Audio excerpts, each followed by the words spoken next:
Hi hello నమస్తే welcome back to iDream media. ఈరోజు మనతో ఉన్నారు ఇమిగ్రేషన్ కన్సల్టెంట్ అయిన వేదాంత్ గారు. సో ముఖ్యంగా ట్రంప్ రేడియో ఇంటర్వ్యూలో ఇచ్చిన టూ మేజర్ అప్డేట్స్ గురించి మాట్లాడుకుందాం సార్తో.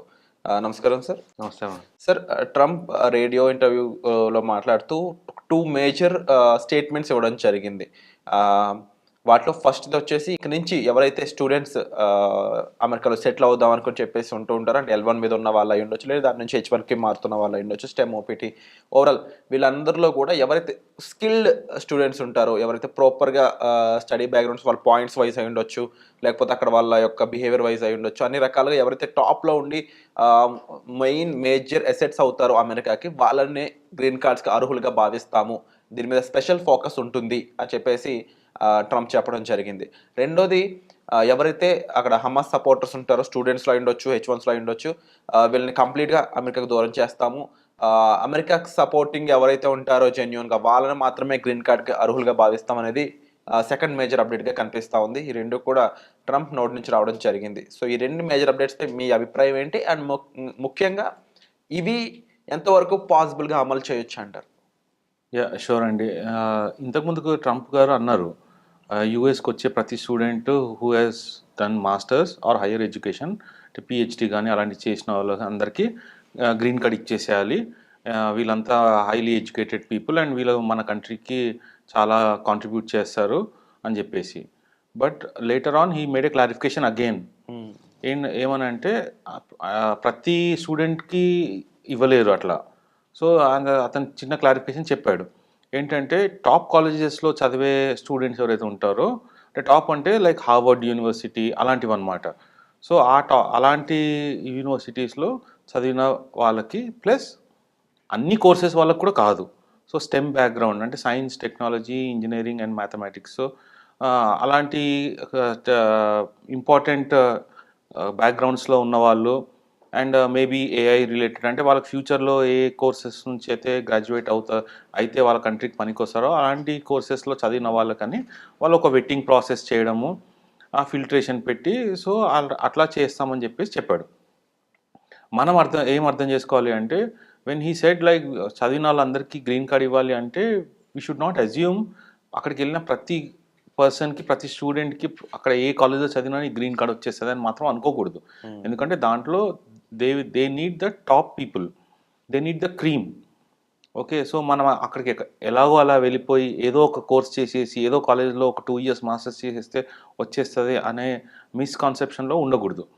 So what he meant is you come here, ఒక మంచి కోర్స్ తీసుకొని ఒక టాప్ కాలేజ్లో మీరు చదివి గ్రాడ్యుయేట్ అవుతే వాళ్ళకి మనం కన్సిడర్ చేయాలి అని చెప్పేసి.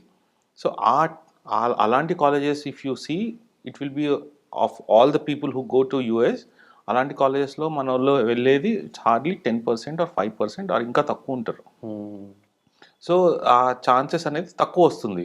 ఎందుకంటే అందరూ మన వాళ్ళు నార్మల్ ఒక బడ్జెట్ కాలేజెస్ కానీ లేకపోతే ఒక మీడియం టైప్ ఆఫ్ కాలేజెస్లో ఎక్కువ వెళ్తారు. అండ్ నార్మల్లీ అందరూ తీసుకునేది మాస్టర్స్ కోర్సే తీసుకుంటారు. కానీ దాంట్లో కూడా మీకు సబ్జెక్ట్స్ ఎన్నో డిఫరెంట్ ఫీల్డ్స్ ఉంటాయి. So not every field will be covered. So we need to understand that. And ఆయన ఫ్యూచర్లో ఎలా చేస్తాడనేది కూడా చూడాలి. ఎందుకంటే ఆల్రెడీ గ్రీన్ కార్డ్ కోసం ఎవరైతే అప్లై చేసుకున్నారో ప్రీవియస్లీ, వాళ్ళు ఎప్పటి నుంచో వెయిటింగ్లో ఉన్నారు. సో ఫస్ట్ వాళ్ళ బ్యాక్లాగ్స్ క్లియర్ చేయాలి. వాళ్ళకి ఫస్ట్ ఇవ్వాల్సిన వాళ్ళకి ఎవరైతే 10 years 15 years వెయిటింగ్లో ఉన్నారో వాళ్ళకి ఇచ్చిన తర్వాత దెన్ ద న్యూ కమర్స్ వీళ్ళు ఎవరైతే ఫర్దర్గా ఇప్పటి నుంచి మాస్టర్స్ పైన కానీ పిహెచ్డి కానీ చేస్తే ఇస్తాము అనేదానికి these will be the new people, new applicants. So first అయితే పాత వాళ్ళని క్లియర్ చేసిన తర్వాత then this concept will come in to effect. So maybe he will think about this. ఎందుకంటే he has repeatedly said I want quality people అని. So quality people అంటే ఏంటి, like అతను వాళ్ళ కంట్రీలో పనికొచ్చే వర్కర్స్, వాళ్ళ కంట్రీకి కాంట్రిబ్యూట్ చేసే డిగ్రీస్, దేంట్లో అయితే వాళ్ళు ఇన్వెస్ట్ చేయగలుగుతారో ఫ్యూచర్లో వాళ్ళకి దేనికి పనికి వస్తుందో అలాంటి వాటిపైన ఇన్వెస్ట్ చేసి వాళ్ళకి ఒక గ్రీన్ కార్డ్ ఇస్తే వాళ్ళు ఫ్యూచర్లో పర్మనెంట్గా అమెరికాలో ఉండి they will be helpful to the country అనే ఫీలింగ్ వాళ్ళకి. ఇలా చూసుకున్నట్లయితే మీరు చెప్పినట్లు చిన్న చిన్న కాలేజెస్ అనేవి వీళ్ళు ఎక్కువ మేజర్గా H1కి అంటే సెలెక్ట్ అవ్వడం కానీ, లేకపోతే అక్కడ గ్రీన్ కార్డ్ సంపాదించడం కానీ ఎంతవరకు పాసిబుల్ ఉంటుందంటారు? చిన్న కాలేజెస్ అంటే like as long as they are listed and recognised and they are not black listed or anything, so ఆ చిన్న కాలేజ్ నుంచి చదివినా మీరు you will be eligible for OPT and then H1B as long as you follow the right rules and all. So దానికి problem ఏమి ఉండదు. కానీ green card ఆటోమేటిక్గా ఈ జస్ట్ మీరు గ్రాడ్యుయేట్ అవుతే ఆర్ పిహెచ్డి చేస్తే అనేది అది ఐ డోంట్ థింక్ అది అన్ని కాలేజెస్కి వర్తిస్తుంది, అన్ని యూనివర్సిటీస్కి వర్తిస్తుందని. సో ఆ ప్రకారంగా చూసుకుంటే you can do a course, మీరు చదువుకోవచ్చు నార్మల్ కాలేజెస్లో.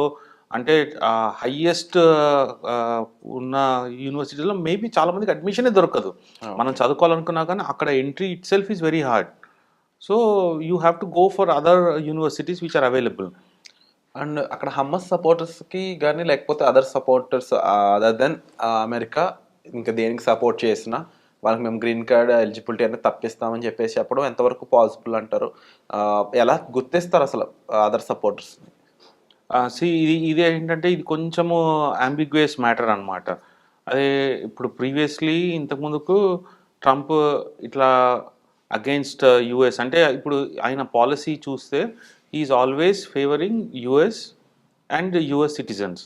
సో అమెరికా ఫస్ట్ అనేది ఆయన స్ట్రాంగ్గా ఆయన ఫిక్స్ అయి ఉన్నాడు.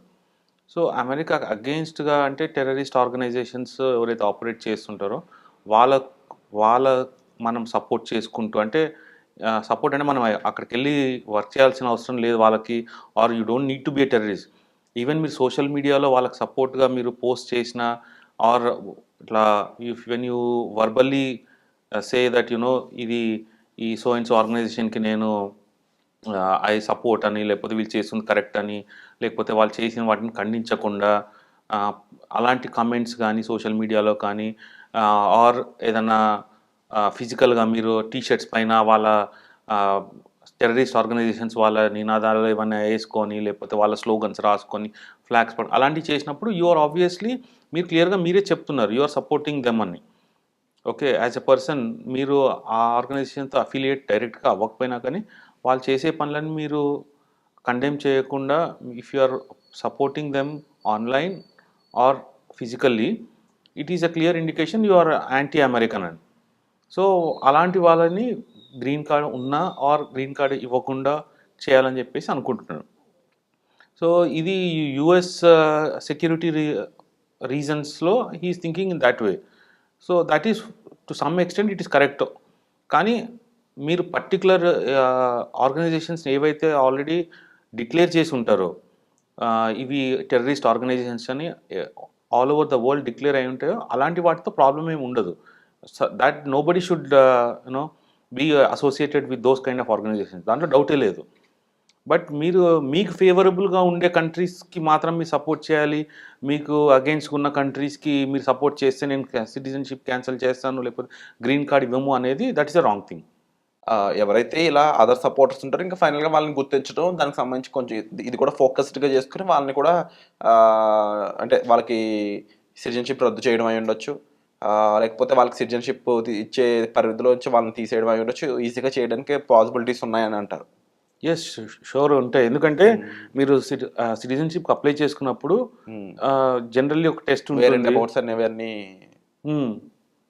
సో తప్పకుండా ఈ మేజర్ 2 అప్డేట్స్ కూడా మన ఆడియన్స్ చాలా యూజ్ అవుతాయండి. అండ్ మీకు మరింత గైడెన్స్ అండ్ అవేర్నెస్ కావాలి, మీకు సంబంధించిన ఫ్యామిలీ మెంబర్స్లో ఉన్న వాళ్ళు అమెరికాలో ఉండొచ్చు, L1 స్టూడెంట్స్గా లేకపోతే H1స్గా, అయితే వాళ్ళకి మరింత గైడెన్స్ కావాలి, సపోర్ట్ కావాలి, అక్కడ ఎంబసీ నుంచి అయి ఉండొచ్చు అనుకున్నప్పుడు మీరు డిస్ప్లే అవుతున్న నెంబర్స్ కాల్ చేసి వేదాంత్ గారితో పర్సనల్ సపోర్ట్ అని తీసుకోవచ్చండి. మీకు ఏ డౌట్ ఉన్నా సరే కామెంట్ సెక్షన్లో కూడా మెన్షన్ చేయండి. వచ్చే ఎపిసోడ్లో మళ్ళీ కలుద్దాం. Thank you so much.